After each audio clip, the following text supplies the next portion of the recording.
All right, so today we're going to talk a little bit about chromatography. All right, have you heard of chromatography before? Where did I hear about that? I think I heard it, well, I don't know, could I have heard it a little bit in the first few weeks of OChem?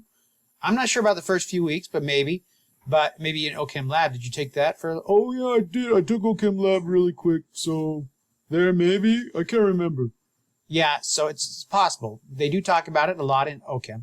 So, well, do you remember what chromatography is? It's a separation method, right? That's right. It's a method for separating things. And it gets its name, chromatography, from chrome meaning colors. Here's an experiment that you probably have seen before. Okay, so this is a common kind of little household experiment that you might see. What we're going to do is we're going to use this piece of filter paper here as our chromatographic medium. And it's going to be what's called the stationary phase. All right. And we're going to first cut it up into little strips here. And then we're going to mark a little mark where we're going to put our sample that we want to separate. And that's ink in this case. So we have 3 different colors that we put on there. And then we suspend them and put water into our container. The water here is our example of what we call our mobile phase, because the water is going to be moving up, wicking up along the paper, what's it called, filter paper, and the water is going to interact with the ink, and as it wicks up, it's going to try to pull the ink with it. Now, the ink is not completely water soluble, right? Have you ever gotten ink on your favorite shirt and it won't come out? Yeah, that happens to me a lot. Yeah, so that's indicating that the ink will not wash off with the water. Instead, the ink has a stronger affinity for your shirt, right? The cotton or the polyester or whatever it's made of, right? And so chromatography is always about making a separation of a mixture of chemicals based on their different affinities for what we call the stationary phase and the mobile phase, okay? So we put the filter paper in the water and speed up the time. And you see here how the ink is traveling up. Now, purple ink is a mixture of a variety of colors. It's not just purple, right? All inks are really a mixture. They're not a single chemical. If this was a single chemical, then it would do one thing. It would move up, or it would stay put, or it would move up very slowly. And that's a possibility too. Or the rate at which it would move up would be related to its affinity for the mobile phase, which is the water, and its affinity to the stationary phase, which is the filter paper here. Okay, so it's that that interaction between both the mobile phase and the stationary phase, the affinity that chemical has, that determines whether it stays put when the water zips by, or if it moves up with the water, or if it moves up very slowly, or not at all. If you have multiple chemicals, then you're going to get them moving at different rates. Now, this is an extremely sloppy chromatogram here. You can see even the same chemical moves at different rates. Some of the orange is up here, some of the orange is way down here. And that has to do with the flow, the purity of the stationary phase. So there's lots of reasons why you might not get a perfect separation. And, that's what we try to improve upon. We try to get really good separation chemically so that we can separate one chemical from another. And once we do that, we can either,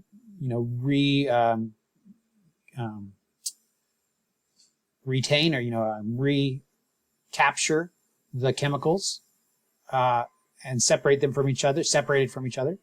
Or we can do something like just use chromatography as a qualitative and quantitative method to determine how much of something there is. So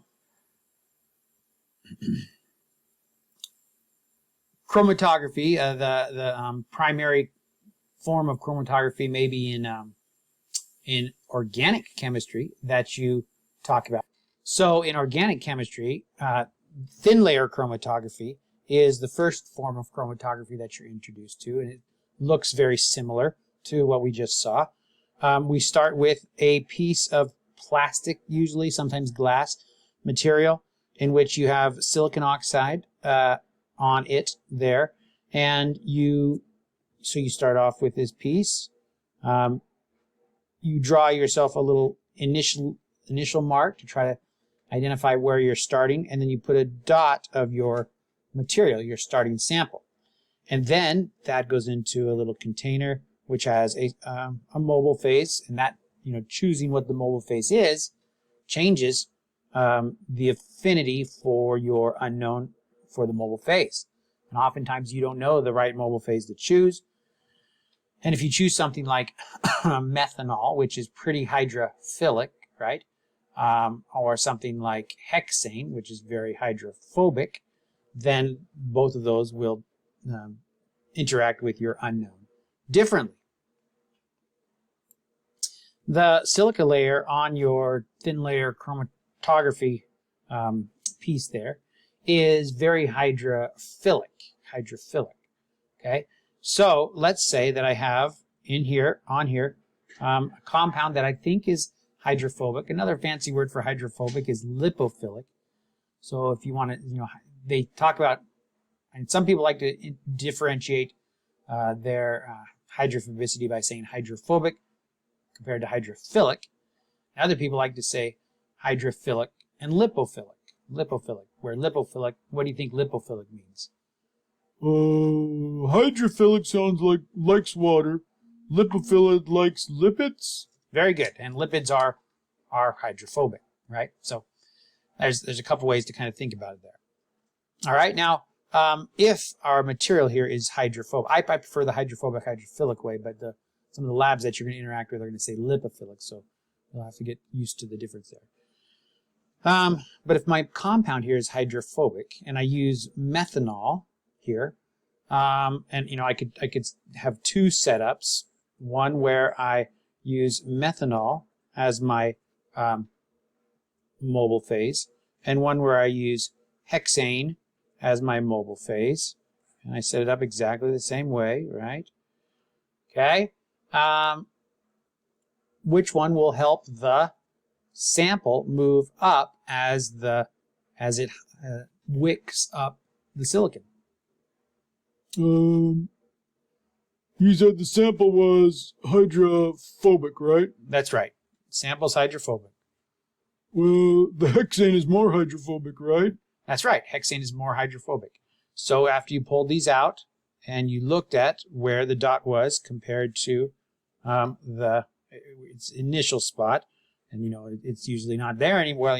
Possibility of it not is high that it's not there because it's moved. That's why you give yourself a little line there, right? And sometimes it's a physical line that's actually an etch, so it's not going to be a ink or something that actually moves up as well, right? You would expect methanol, maybe if it moved at all, to move up a certain amount, whereas something like hexane would pull it up higher. You would also have a little bit of a line right here, which would be the how high the mobile phase wicked, how high it actually got to. You don't want it to get off the end because you want to be able to measure the distance that it traveled and compare that to the distance that the solvent traveled altogether. So here we have our distance that the solvent traveled, and here we have the distance that the material traveled, right? So there's a valuable relationships. In fact, that ratio should be specific to that given compound. And so if you know what that ratio is for the given mobile phase, then you should be able to use that as an indication that you have gotten your mobile phase, right? All right, so that's kind of the first introduction to chromatography that you probably received in organic chemistry. Now, if we look at our text here, let's look into what they have to say. Briefly, we're not going to go too depth into to all of these. Specifically, we're not going to go into a lot of the equations, but we do have different types of separation methods. Another thing that you do in organic chemistry is what we call liquid-liquid extractions, right?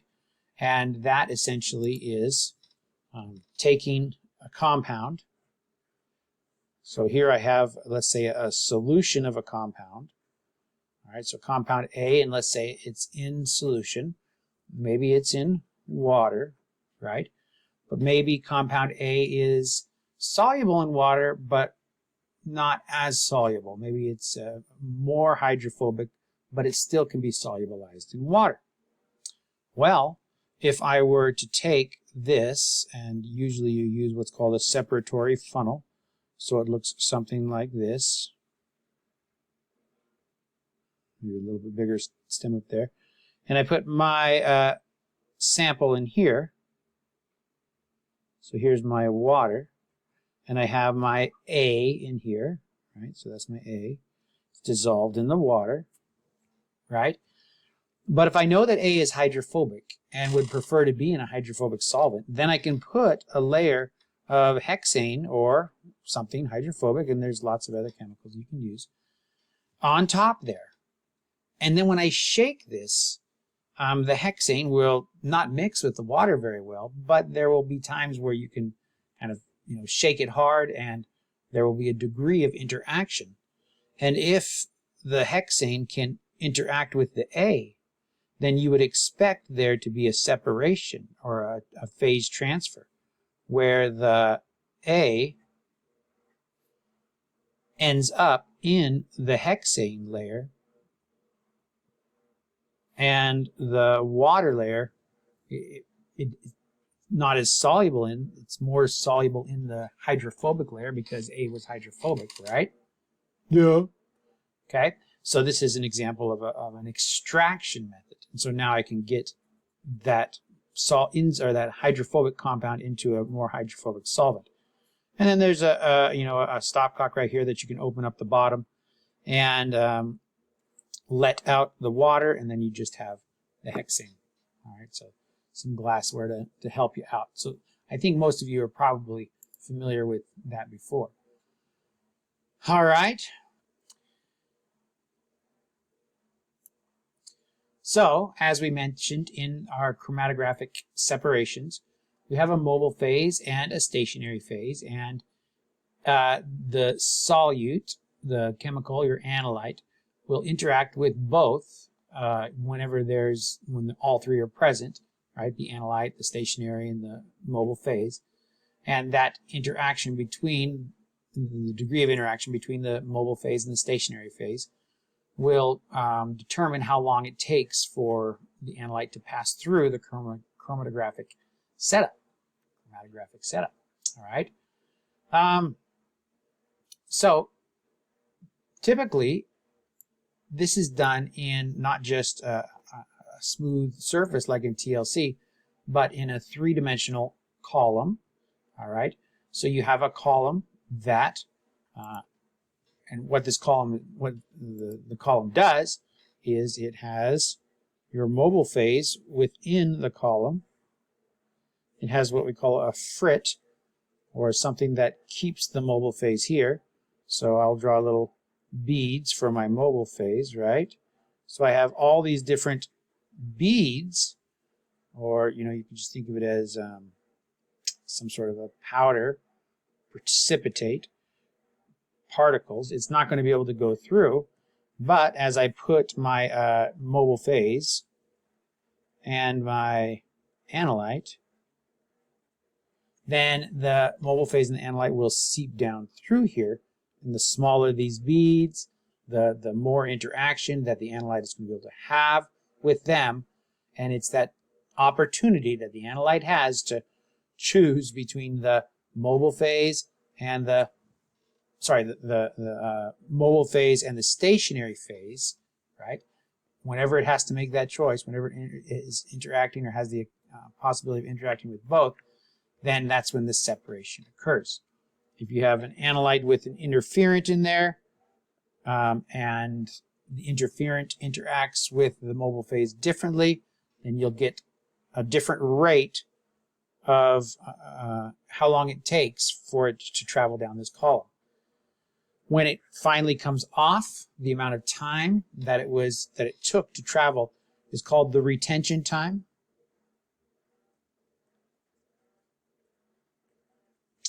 All right, so we have a retention time. And again, if everything is kept constant, the flow rate of the mobile phase, now you can imagine that this is dependent on temperature, because as you change the temperature, these beads, or this resin, all right, the stationary phase, it can swell and change its properties slightly, its size, right? So it's temperature dependent. It's dependent, as I said, on the mobile phase flow rate. Okay, so you need to kind of stabilize as many parameters as you can. Okay, let me bring up a picture of, or not a picture, but this is the computer screen for the HPLC that we have. Or sorry, a chromatography machine. It's called an HPLC. We haven't introduced that term yet, but it stands for high pressure liquid chromatography. And this schematic here is of the instrument itself. And right now I'm what we call equilibrating the instrument, meaning letting it kind of get ready. But this is the little symbol that represents the column. And on the column, you can click right here and say column, set up the column thermostat. And so you have a timing component in which you can turn the time at which it turns on and off, and then you have a temperature.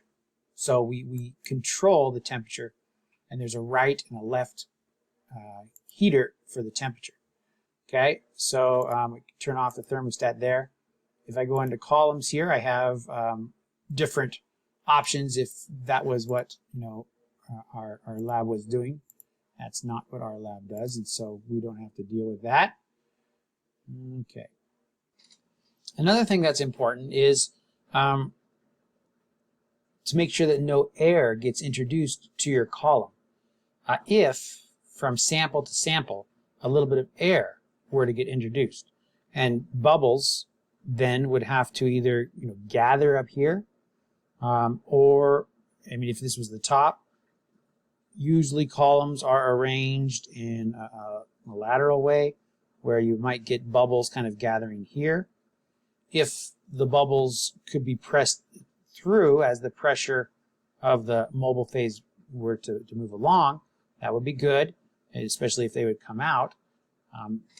But if there are bubbles in here, that would change the effectiveness of the mobile phase and the stationary phase's interaction with the analyte or the interferent, right? Or the chemicals that you want to separate.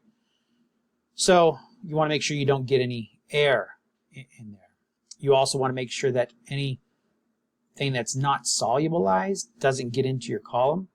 There is a frit on this side, which is going to prevent any of this stuff from moving out that way, and also prevent any particulates from coming in.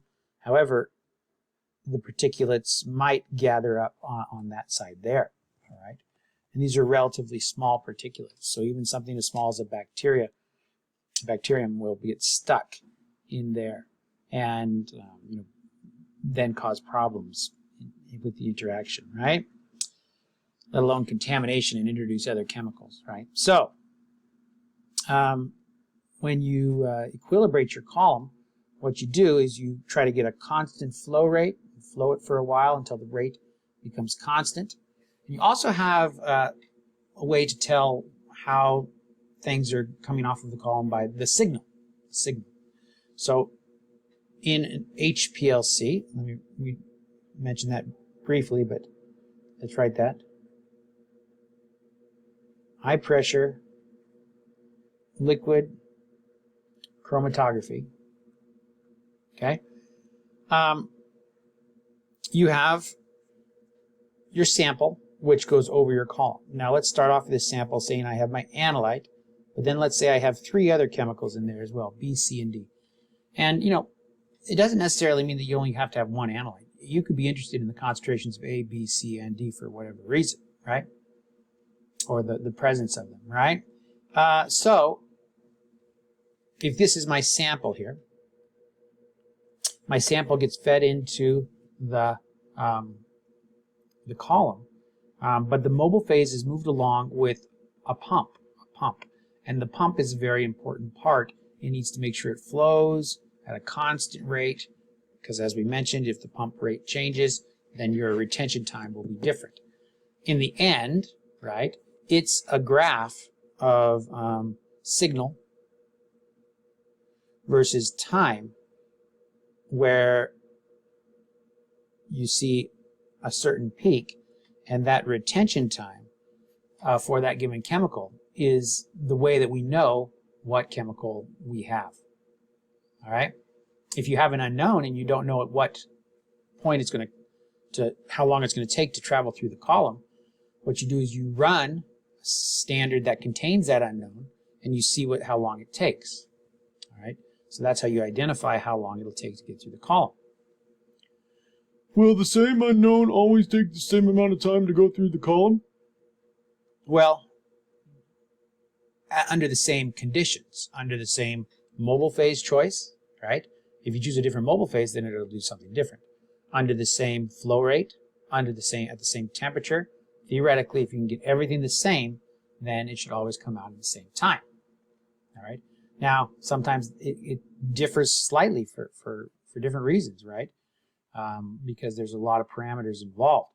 But that's okay. You can always run a standard right before your run and find out what that retention time is for your standard, and then you run your sample, right? If I ran my sample and I had this sort of a thing, right, then I could see that I have all these different chemicals in my sample, but I would be able to see that this one and the area under the curve corresponds to its concentration. I can see that this one here, it is going to tell me how much of my unknown I actually have. So this is my A, my control, and this is my sample. Okay?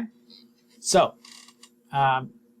if everything is kept the same, then the chemical, your unknown, will take the same amount of time to travel over the column. Okay? And then after the column, you have some sort of a detector, and usually the detector is a spectrophotometric detection. So basically a spectrophotometer, right? That is shining a light through a small tube of your sample. So there's tubing that goes into the top of the column, there's tubing that comes out of the bottom of the column, and there's a little section of that tubing that you can think of that has a light electromagnetic energy that is being aimed at the column itself, and so we can detect it as it comes by. So essentially this signal you can think of absorption at a given wavelength. All right? And you can even have multiple wavelengths of absorption being monitored at once. So I could have a plot like this where I go time, right? And then I could have absorbance at 200 nanometers, absorbance at 800 nanometers, right? And then I might even have a fluorescence absorbance, or fluorescence measurement, right? So if I'm measuring an organic chemical and it comes off at that retention time, and I see that peak, basically what it's showing is that how the absorbance of the outlet from the bottom of your column, how the absorbance changed as it was passing by, right? And so maybe at 800 nanometers, you get a very small peak, and then the fluorescence, you might get another signal. All of these are supposed to line up together. So essentially, you can have multiple wavelengths monitored at one time as your sample comes off.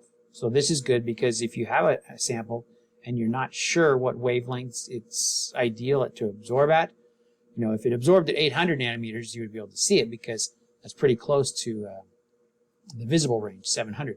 But 200, that's pretty low. It's possible that you wouldn't be able to see it. And you don't know necessarily if it would fluoresce. You could make some predictions based on the structure if you knew its structure. But anyway, it's typical to, once you have a chemical that you want to use in chromatography somehow, HPLC, to run something like this and find out which wavelengths it gives a good signal at. Okay?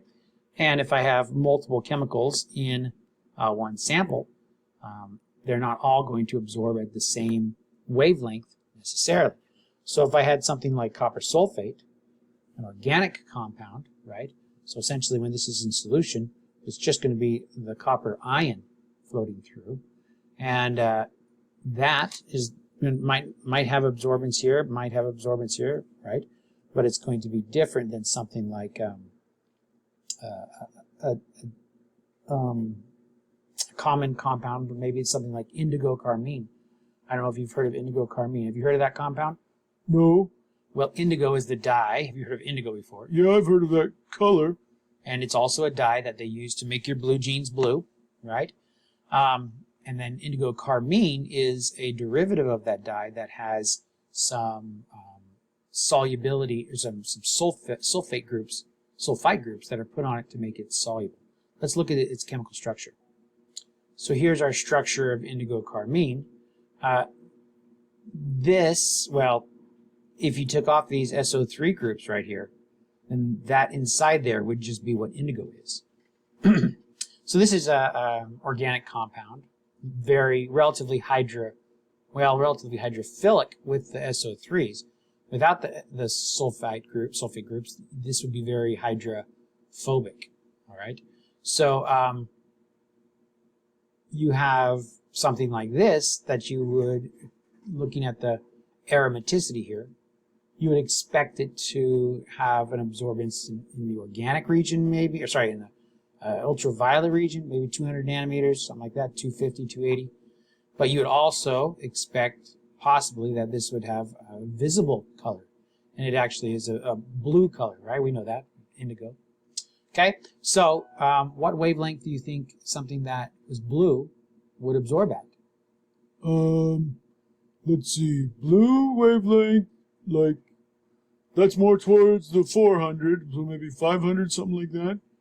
500 would be the color that is absorbed? Yeah. Well, actually, if it's blue, that means it's not absorbed. It's not absorbing blue, right? Oh, yeah. So 500 would be the color that you would see. Maybe it's absorbing further down, like around 700 or something like that. Very good, very good. So somewhere else besides the blue region. Okay, good. So essentially what we're saying is that if you have two chemicals, copper ion, for example, and indigo carmine, they're going to absorb at different wavelengths. And so it's very possible that you need to have multiple wavelengths monitored if you want to watch these two samples separate from each other with HPLC. Okay, so let's look now back at our book here. Okay. You also have the condition where you might have, because of the extreme hydrophobicity of a compound, or it doesn't even really have to be terribly hydrophobic, but that a compound might not move off of the stationary phase. All right. So if the stationary phase is hydrophobic, for example, and your compound some of the compounds that in your mixture are very hydrophobic, they could stick and they might not come off at all. And that, in a way, you can think of that as absorption chromatography. And basically that means that you put your material over the column. Everything goes through except for the very absorptive materials. So, for example, if you can't, not always are the columns the same properties. So, like if I have a column, but my column is, I can have one column here that is hydrophobic, right? But I can have also a column that is where the stationary phase is hydrophilic. All right. And if I have my mixture of my sample, A, B, C, D, mixture of my compounds, and let's say A is extremely hydrophobic, B, C, and D are hydrophobic, but probably not enough to bind to a hydrophobic column, then you could put this over this hydrophobic column. A would just bind and stay here. B, C, and D would gradually move down as they interacted with the mobile and stationary phase. The rate at which they'd move down would be different, and so they would come off this column at a different rate, right? Maybe if you were to monitor the absorption versus time, or the signal versus time, maybe you would see a peak for B, a peak for C, and a peak for D. Again, the area under these curves will be related to their concentration. Now, if I'm monitoring absorbance, let's say at 200 nanometers, right? I can't look at this, so that if I knew that this was B and this was C and this was D, I can't look at this and say there's more C than D, right? Because all I can say is that the amount of C that came off absorbed more of light at 200 nanometers than the amount of D that came off. But if I do the same experiment, but monitor my absorbance at 800 nanometers, right, then I might see something like this, where my B, C, and D were the same concentrations, but the D is absorbing more light at 800 nanometers. Okay? So you really need to have a standard for every chemical that you want to quantitatively identify its concentration for. Okay? So, but the area under the curve at the absorbance of that value would relate to that concentration of whatever chemical it was. So if I ran many samples of D and I got their absorbance at 200 nanometers, right? Let's say the absorbance at 200 nanometers here is 0.1, 0.05, 0.02, okay? And as I run different concentrations of D all by itself, right? So I'm going to look at running just D at different concentrations, and I get different peak heights, right?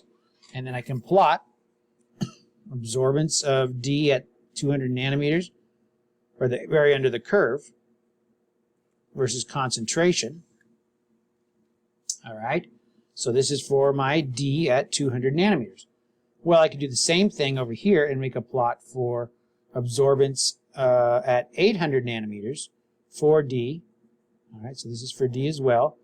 And I would be able to get a linear relationship, 1.0, 0.1, 0.5, right, versus concentration. So both of these would give me a standard curve that I can use, right, to identify the concentration of my D.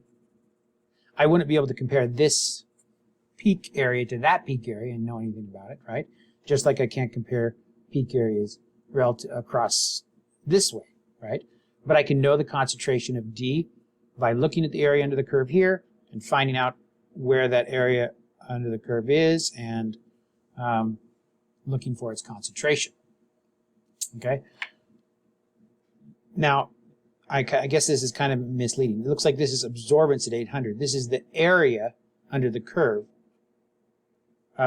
when we're looking at an absorbance at 800. So this is the area under the curve when we're looking at absorbance at 200 nanometers. All right. So here's the question, Fred. You ready? Oh, I guess so. Is it a hard one?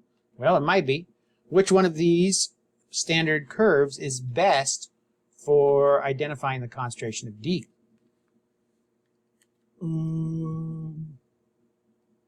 Which one's best at determining the concentration of D?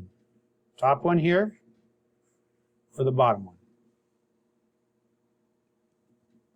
Is there a way we can tell? Yep, there is a way we can tell.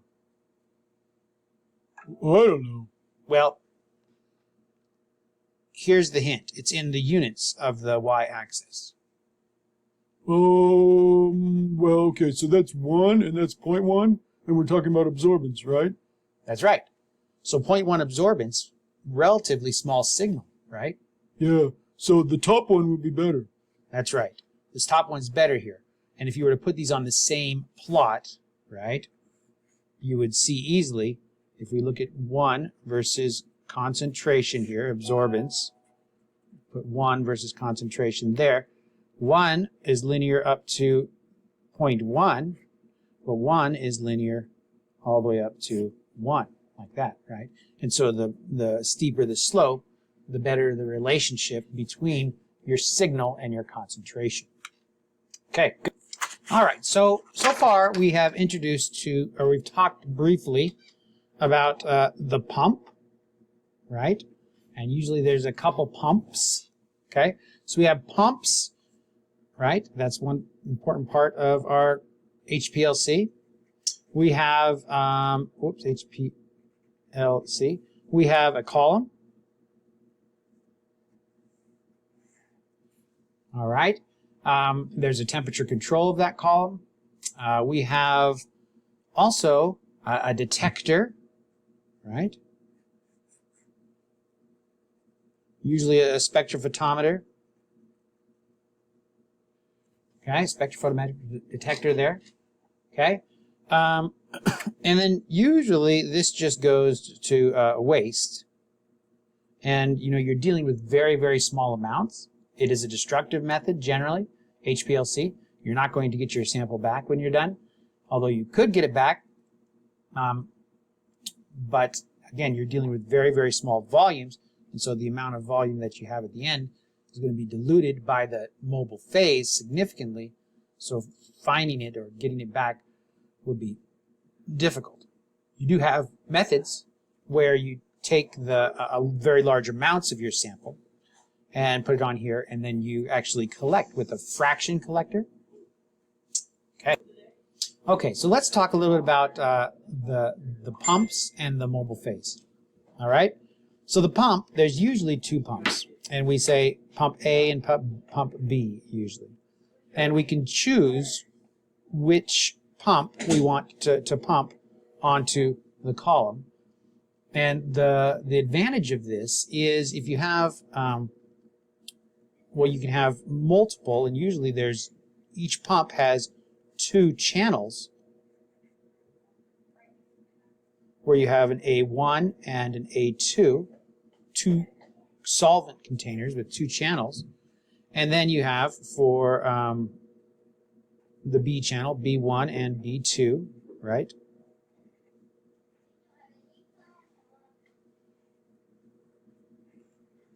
Both of these go into B there. And so you can choose to pump either A1, B, and B1, or A1, or A2, or B1, or B2. So you can choose to pump any one of those, or you can choose to pump a mixture of A1 and B1, or A1 and B2, or A2 and B1, or A2 and B2. And so this gives you a lot of flexibility. So for example, I could put something very hydrophobic in this one, something like what we call acetonitrile, or abbreviated ACN. ACN, acetonitrile, is soluble with water, but it's extremely hydrophobic as well. So it's relatively hydrophobic. So has the ability to convince hydrophobic compounds to move down the column. Okay? If you ran a sample with 100% acetonitrile, it would basically take anything that's hydrophobic off your column. Even if it took a little bit of time for something that's really hydrophobic, it should get it all off. Okay. We always want to have water, as you know, not always, but generally you're going to be involved using water because it's a very polar compound. So to give you the balance between something polar and something hydrophobic, acetonitrile, right? And with our pumps, you could run a 50% solution of A1 and B2. That would be 50% water, 50% acetonitrile, right? You can also do what's called a gradient, right? And because of that, we kind of have to have another graph here where we show the mobile phase versus time. And we could start off here looking at the concentration of either A1, right? So let's say if we start off with concentration of A1, A1, all right? And said, let's start off with 100% A1, but then as time proceeded, we have a method in which we tell the HPLC gradually change the concentration of A1 from 100% to 10%, let's say, over a time range of 60 minutes. So if this is going to be our 60 minutes right here, and I'm going to go from 100% down to 10% in 60 minutes, this here is plotting the concentration of water, the flow of water. And if you wanted to plot the flow of acetonitrile, now if this is 100%, it starts off at 0, so this line here would represent the flow of acetonitrile, and it's going to go up to 90% as this concentration goes down. So, and maybe these go flat here or something like that. So this is a plot here that's showing you the mobile phase concentration versus time. Now, this is helpful because sometimes materials will take a very long time to travel down or will get completely stuck on the column, like we mentioned. And so if you gradually change the concentration to a very high concentration of something that's hydrophobic, eventually it's going to come off. Eventually it's going to come off of your hydrophobic column. Now what I'm introducing to you right here is called reverse phase HPLC, reverse phase. Reverse phase means you have a hydrophobic column and you use generally a hydrophilic mobile phase. So this is our stationary phase. Now, the degree of the hydrophilicity, how hydrophilic the mobile phase is, can differ.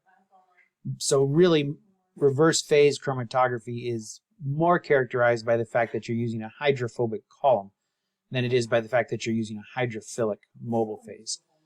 But if you did have a hydrophobic column, you wouldn't use just a very hydrophobic mobile phase because then there would be no difference between the column and the mobile phase, so everything would come off at the same time. It would just all travel with the liquid. Nothing would have any tendency to interact with the stationary phase. All right, so let's look back at our book.